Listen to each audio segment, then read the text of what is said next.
Olá, aqui é o Pastor Wilson da Comunidade Evangélica Amor Real de Guarapuava, né?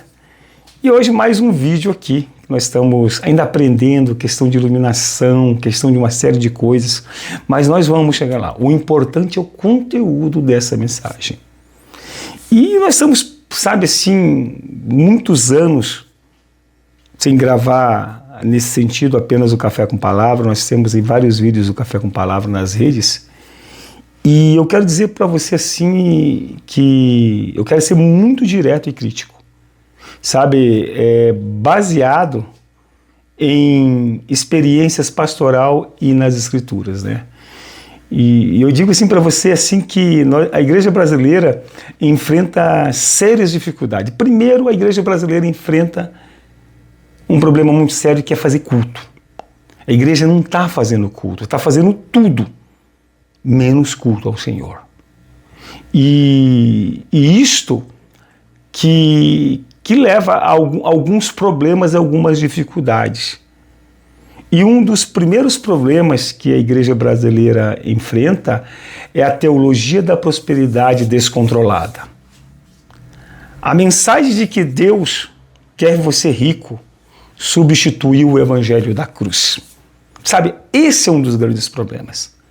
Sabe, hoje nós vemos aí as pessoas, eu sempre falo, o último vídeo que eu gravei falava sobre isso, sobre os grandes pregadores, os pseudos homens de Deus, eles gravam, eles vão a podcasts aí, e um verdadeiro contorcionismo teológico para dizer que você tem que dizimar mesmo você não sendo judeu. A Bíblia ensina em 1 Timóteo, capítulo 6, versículo 10, assim: porque o amor ao dinheiro é raiz de toda espécie de mal, e nessa cobiça alguns se desviam da fé e a si mesmos se atormentam com muitas dores. Sabe, é complicado isso. 67% dos evangélicos brasileiros acreditam que Deus abençoa financeiramente quem tem fé. E isso gerou pastores que exigem ofertas como investimento divino, membros quebrados financeiramente, culpando a Deus por falta de fé, e principalmente a evasão dos jovens que percebem a incoerência. Sabe, essa teologia da prosperidade ela é maléfica. Porque muitas vezes o pessoal usa, já falei aqui, técnicas de hipnose, técnicas de PNL, programação neurolinguística. Isso é um problema, isso é um mal da igreja brasileira. Sabe, isso é um mal da igreja brasileira que precisa ser revisto isso. Outro problema muito sério da igreja brasileira é a liderança corrupta e autoritária. A falta de prestação de contas e abuso de autoridade pastoral. Esse é um problema sério. O pessoal pega estatuto de igreja e diz que é doutrina bíblica. A gente vê muitas pessoas aí nesse sentido. Eu estou sendo muito superficial nesse vídeo. Quem sabe eu gravo um vídeo de um item desse, daria para falar um monte de vezes, mas é a falta de prestação de contas e abuso de autoridade pastoral. Aqui na comunidade evangélica Amor Real, aqui nós não temos dízimos de oferta, então não temos que prestar conta. Sabe? Não temos o que prestar conta aqui. Aqui nós temos uma empresa nós criamos uma empresa para pagar as despesas da igreja.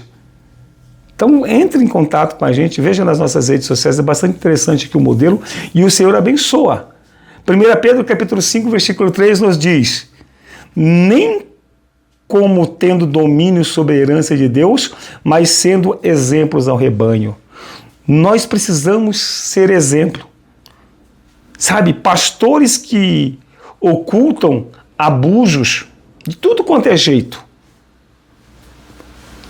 Hierarquia vertical que sufoca questionamentos. Desvio de dinheiro de oferta sem transparência. Culto à personalidade do pastor e não a de Cristo. Sabe, nós vemos vários escândalos agora, vários escândalos que em igrejas envolvidas aí na questão do INSS. Isso é uma vergonha. Sabe, e sabe quem é o culpado disso? São os membros da igreja, que não leem a palavra. A Bíblia ensina, Oséias capítulo 4, versículo 6, diz: o meu povo perece porque lhe falta o conhecimento. E quando falta o conhecimento, aí nós temos um outro problema muito sério da igreja brasileira, o sincretismo religioso mascarado. A incorporação de práticas afro-brasileiras, New Age, espiritismo sem discernimento e sem falar o judaísmo. 2 Coríntios capítulo 6, versículo 14 fala: não vos prendai a um jugo desigual com os infiéis, porque que sociedade tem a justiça com a injustiça? Aí nós temos amarrações, correntes de oração, a famosa magia cristã. Eu acredito em cura divina, mas essa cura divina tem que ter uma base bíblica. Nós precisamos ter a fé em Cristo. Nós precisamos vir para a igreja não por motivos de miséria ou enfermidade. Nós precisamos vir para a igreja por motivos de arrependimento, de que nós precisamos de Cristo, né? E isto gera o quê? Um outro problema muito sério, a falta do discipulado intencional. Puxa, há 30 anos entrou algo aí na igreja brasileira, questão celular. Eu tenho minha opinião muito séria quanto isso. Depois que entrou a célula, destruiu-se a escola bíblica dominical, destruiu-se todo o conhecimento, a base do conhecimento da igreja. Pastor, como assim? Eu sou de uma geração que lia muitos livros, eu sou de uma geração que consegue interpretar um livro, não achismo de internet. A falta do discipulado intencional, sabe? As pessoas não discipulam mais, as pessoas não ensinam mais, porque elas só ensinam dízimos, ofertas e como o pastor é seu Deus. Nós precisamos ensinar Mateus capítulo 28, 19 e 20, né, que é o textual da missão. Portanto, vão e façam discípulo em todas as nações, ensinando-as a guardar todas as coisas que eu ordenei. Cristo não é mercenário. A igreja virou um poço de egocentrismo, antropocentrismo e mercantilismo. A igreja não está sendo preparada para o mundo, para enfrentar o mundo, para enfrentar a força das trevas. Hoje, o pastor é o centro de tudo. Aqui, graças a Deus, que nós ensinamos o povo a ser homens e mulheres de Deus, a serem realmente dependentes do Senhor, não de pastores. Outro problema muito sério que nós enfrentamos é a fragmentação denominacional, de denominações. Divisão por vaidade, não por convicção teológica. 1 Coríntios capítulo 1, versículo 10 nos ensina: rogo-vos, pois, irmãos, pelo nome do Senhor, pelo nosso Senhor Jesus Cristo, que digais a todos uma mesma coisa e não haja entre vós divisões. O Brasil possui muito mais de 40 denominações evangélicas principais, cada um com sua doutrina, governo e visão. Competição por fiéis, não cooperação missionária. Isso enfraquece e isso acontece e muitos desses testemunhos são fracos. Os testemunhos que nós vemos hoje é pastores falando bobagens, é pastores dando mau testemunho, é líderes envolvidos em escândalos, líderes envolvidos em falta de testemunho corporativo. E é uma bagunça teológica. Aí as pessoas, uns dizem que agora são os reformados, que precisam eles, mas uma base podre. Uma base por quê? Porque é falta de amor. Dizendo que a tal igreja não é assim porque ela não é reformada. Os pentecostais não são não sei o quê. Está um verdadeiro samba do crioulo doido.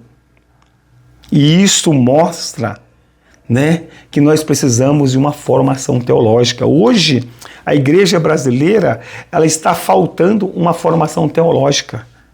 O problema, a fé não precisa de razão. A mentalidade que produz pastores despreparados. Hoje nós não temos pastores preparados. A Bíblia ensina: examinai de tudo e retei o bem. 1 Tessalonicenses capítulo 5, versículo 21.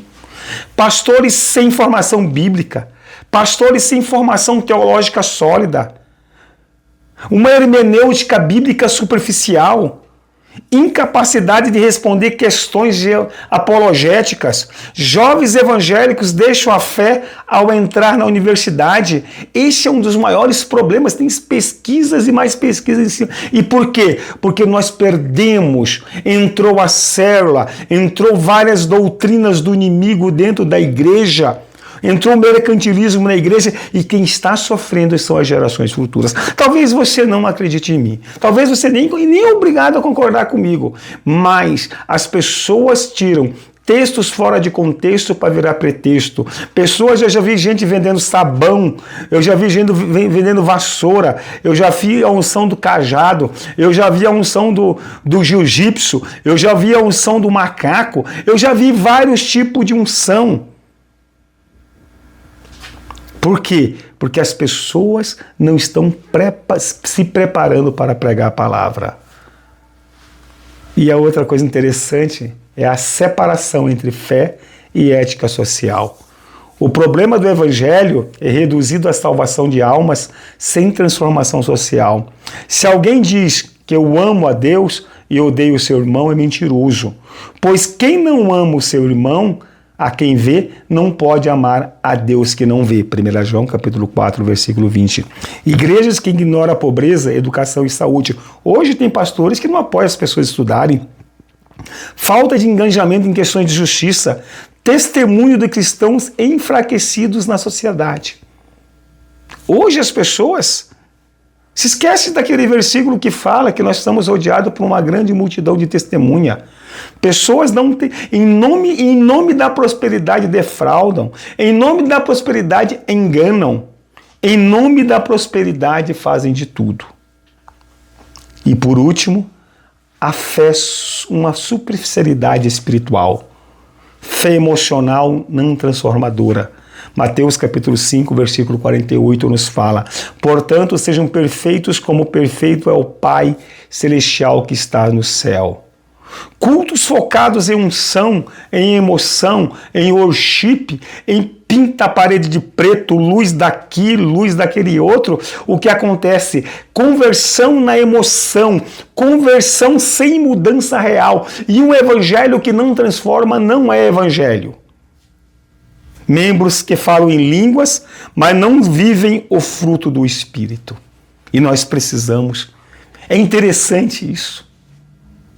Sabe, eu vou na igreja, mas maltrato a minha família. Eu vou na igreja e não produzo fruto.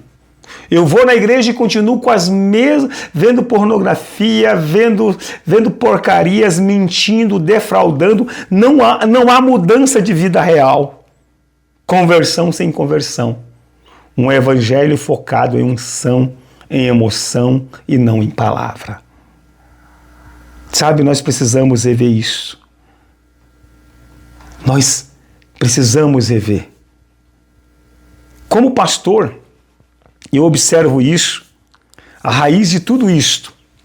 Resumindo todo esse balaio de gato, esse samba do crioulo doido que encontra a igreja hoje, e eu vejo em podcasts, pelo amor de Deus, é um like.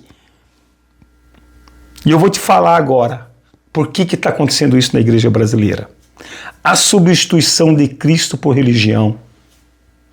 A instituição igreja virou objeto da fé, não de Jesus. Nós precisamos voltar ao evangelho puro e simples. Nós precisamos voltar ao evangelho de Cristo. Triste problema que está a igreja brasileira. Nós não fazemos culto. As pessoas querem ir para o monte, buscar riquezas, mas eu olho para a palavra de Deus. O único que ofereceu riqueza e poder para Jesus num monte foi Satanás. Não estou dizendo que você não pode ir no monte orar. Com certeza pode.